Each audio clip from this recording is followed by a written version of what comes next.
చైతన్య వాళ్ళ అన్నయ్య కాలుకి ఒక ఆయిల్ తీసుకువచ్చి రాస్తూ ఉంటాడు. అది చూసి ఆదిత్య అయితే ఏంట్రా ఇది, నేను ఆల్రెడీ మెడిసిన్ వాడుతున్నాను కదా, మళ్ళీ ఈ ఆయిల్ ఎందుకు అని చెప్పి అంటాడు. అది విని అక్కడ ఉన్న చైతన్య అయితే లేదన్నయ్య, ఇది స్పెషల్గా తీసుకువచ్చిన ఆయిల్, దీన్ని రాస్తే నీకు కాలు నయమవుతుంది అన్నయ్య అని చెప్పి అంటూ ఉంటాడు. ఇంతలో అక్కడికి ఆనంది కాఫీ తీసుకువస్తుంది. ఇక ఆనంది కాఫీ తీసుకురాగానే చైతన్య అయితే వదిన ట్రీట్మెంట్ వదిన చేసింది, నా ట్రీట్మెంట్ నేను చేస్తాను అని చెప్పి అంటాడు. ఇక ఆనంది వాళ్ళకి కాఫీ ఇచ్చి సరదాగా వాళ్ళతో మాట్లాడుతూ ఉంటుంది.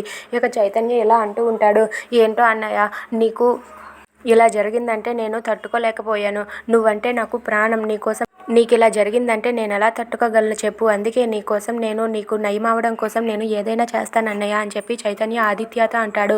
అది విని ఆదిత్య అయితే చాలా సంతోషిస్తాడు. ఇక ఆనంది అయితే అలా చైతన్యతో సరదాగా మాట్లాడుతుంది. దాంతో అక్కడ ఉన్న చైతన్య అయితే వదిన నువ్వు స్పెషల్ రెసిపీ చెయ్యి, ఈరోజు మనం తిందామని చెప్పి అంటాడు. అది వినగానే అక్కడ ఉన్న ఆదిత్య అయితే రే ఏంట్రా, మరి మర్దల పిల్లని వదిలేస్తావా అని చెప్పి అంటాడు.